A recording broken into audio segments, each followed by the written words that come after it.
Good morning, boys and girls. So today's story is about Cesar Chavez, protector of workers' rights.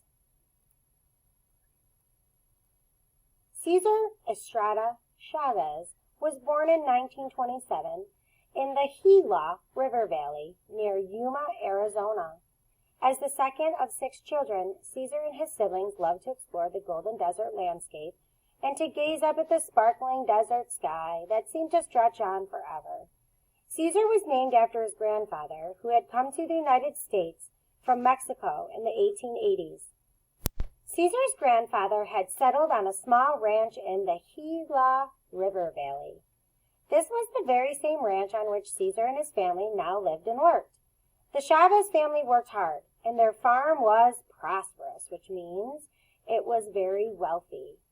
They were able to grow and sell a lot of produce. Then tragedy struck.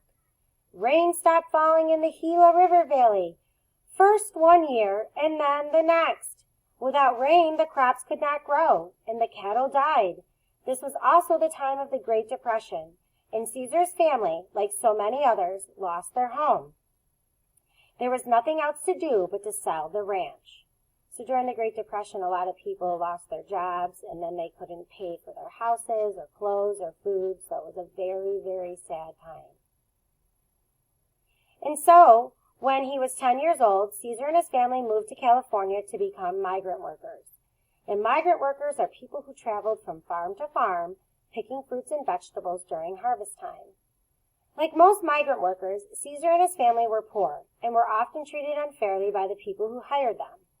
They were paid very little money for the work that they did, and that work was very difficult. Cesar and his family had to live in many different migrant worker camps. The camps were overcrowded, and many families had to share one bathroom. The Chavez family missed their ranch. They dreamed of going back to Arizona one day and buying back their home. However, migrant workers earned just a few cents a day for the back-breaking work that they did. Literally, it was back-breaking. It was exhausting, it was tiring from sunup to sundown, picking those crops in the hot, hot summertime. There was no chance of ever being able to save money. Cesar's family was considered to be Hispanic because they were originally from the Spanish-speaking country of Mexico. Hispanic or Latino people, just like African Americans, faced discrimination and segregation. However, Cesar's family celebrated their Mexican heritage and spoke Spanish, the language of their ancestral home. So we speak English, they spoke Spanish.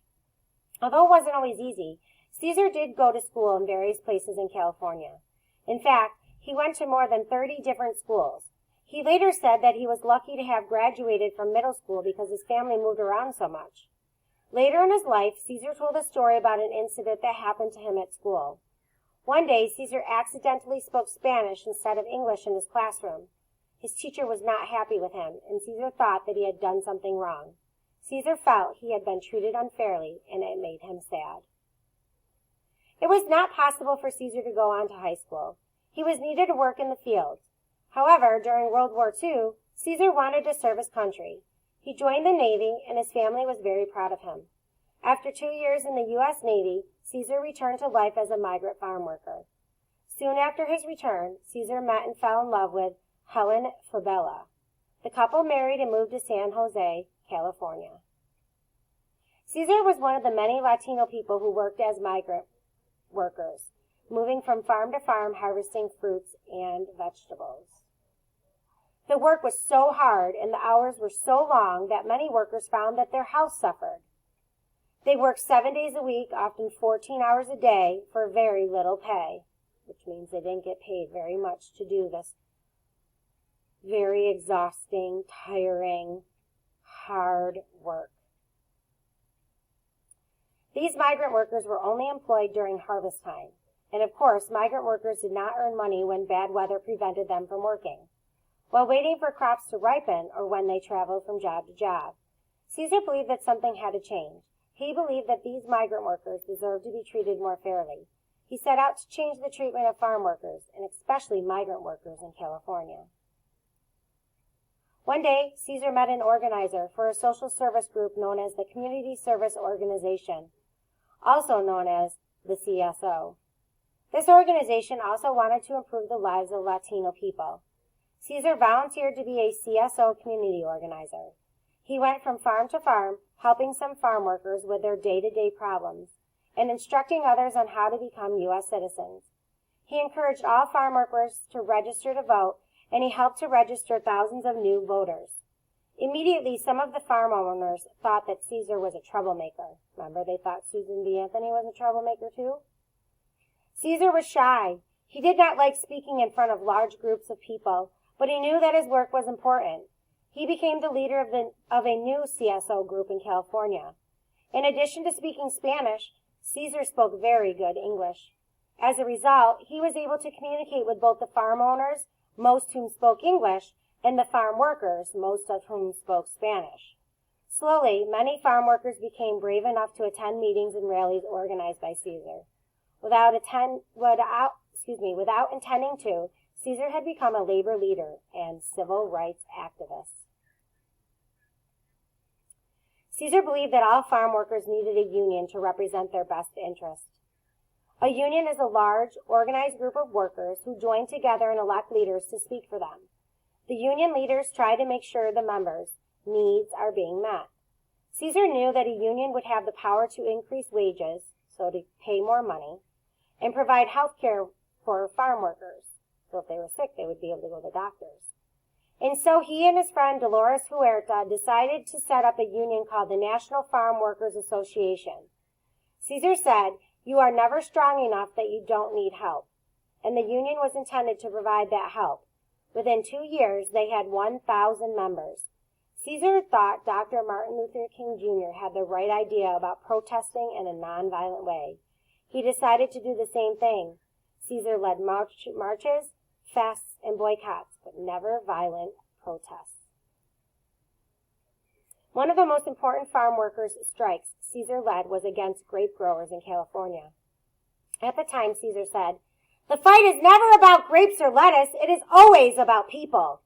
The strike began in Delano, California, where grape growers had decided to cut the little pay the farm workers received, so the workers were earning even less money.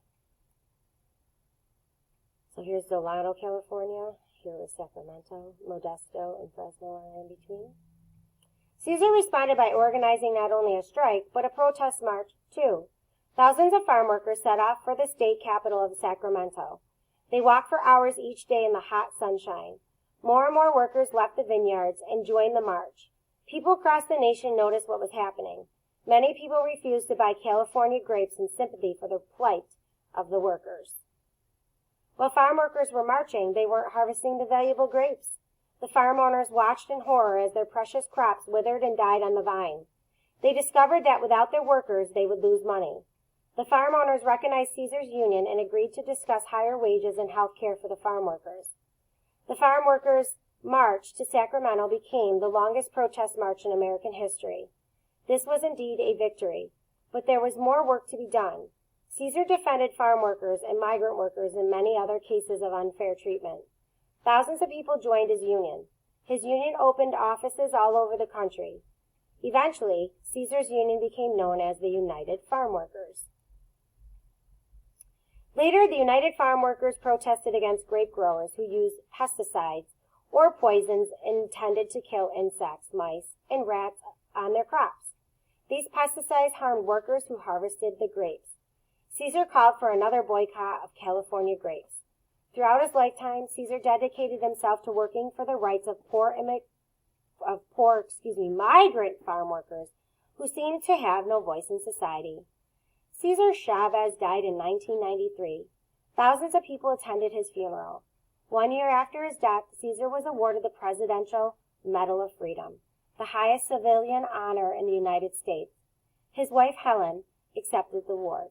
During his lifetime, Caesar often encouraged his fellow farm workers by saying, "Si se puede." Yes, we can. And he certainly did. So, don't forget to answer the question underneath the video. Have a great day. Bye!